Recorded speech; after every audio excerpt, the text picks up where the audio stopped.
Kemudian juga saya ingin insight sedikit, terutama terkait dengan beberapa program strategis Pak Gubernur selama 5 tahun. Ini perjuangannya cukup lumayan gitu ya.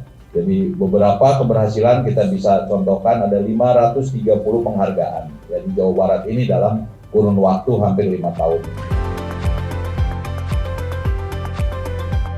Jadi salah satu dari banyak program desa digital, intinya kita ingin mempersempit kesenjangan digital. Ya teman-teman, digital divide di Jawa Barat itu sangat tinggi ya. Teknologi maju pesat masuk ke Jawa Barat, penetrasi internet udah lebih dari 70%, penetrasi smartphone, jumlah Indonesia ya, penduduk 270, yang punya smartphone itu 330 juta. Jadi jumlah pemegang smartphone, jumlah smartphone lebih banyak dibanding orang ya. Tapi sayangnya ketika kita lihat cek penggunaannya, masih banyak masyarakat menggunakan smartphone atau internet itu hanya untuk sosial media, entertainment gitu ya.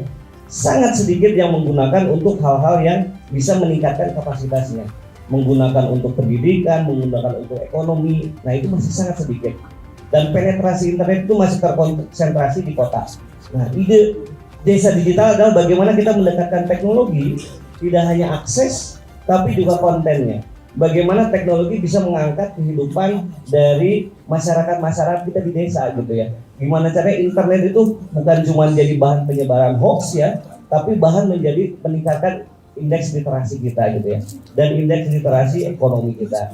Nah, maka kita bekerja sama dengan startup. Salah satu yang kita banggakan ini Invisory ya. Kita mulai 2019, mereka belum jadi apa-apa istilahnya pada saat itu ya. Kita bantu Invisory ini untuk dipasangkan alat-alatnya, dimodali oleh Pemprov, dipasang di Indramayu, diberikan pelatihan oleh University Telkom, dan alhamdulillah Invisory sekarang menjadi unicorn atau startup yang mendapatkan valuasi $1 billion, 15 triliun.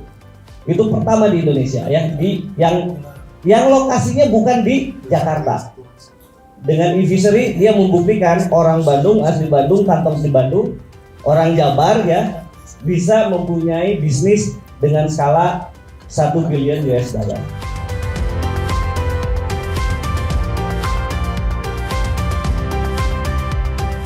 Ke depan, di masa depan, seharusnya layanan publik itu udah nggak perlu lagi datang ke kantor ya.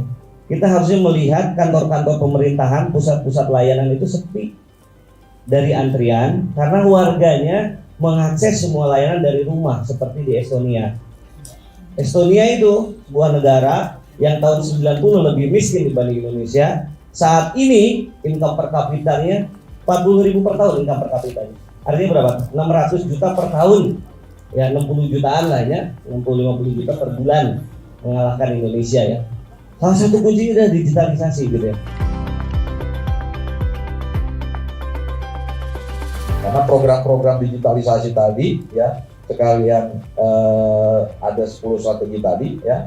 Jadi teknologi digital harus ada. Digitalisasi menjadi SOP menurut saya.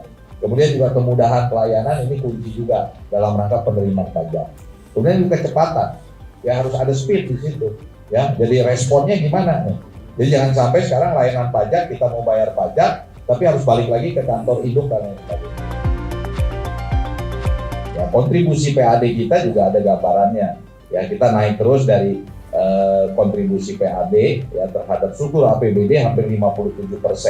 Ya, yang lain unggulan dari provinsi lain itu hanya mengandalkan transfer daerah. Nah, bagaimana kita pendekatan kita mendigitalisasi dari kepuasan pelanggan ini adalah pendekatan yang harus kita lakukan bersama, gitu ya. Jadi kalau kita lihat transaksi di tahun 2021 itu transaksi hampir 500.000 kendaraan, terus kemudian 2022 naik ya menjadi 600.000 kendaraan, kemudian juga naik lagi di tahun 2023 bisa mencapai 700.000 kendaraan. Kalau kita lihat digitalisasi ini penting menurut saya dalam rangka mendukung ya pengelolaan pembangunan atau dalam hal pengelolaan perpajakan menurut saya. Nah itu gambaran secara umum, terutama dalam hal pendapatan asli daerah yang kita create di 5 komponen pajak.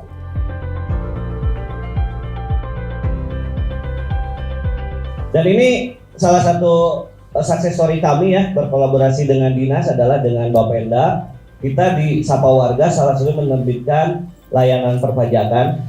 Dan teman-teman ini nggak cuma masalah mengonline kan ya. Jadi dalam digital transformasi digital itu ada 3. Tapi yang lebih hebat lagi kalau kita bisa transformasi digital. Itu sudah berhasil merubah bisnis proses.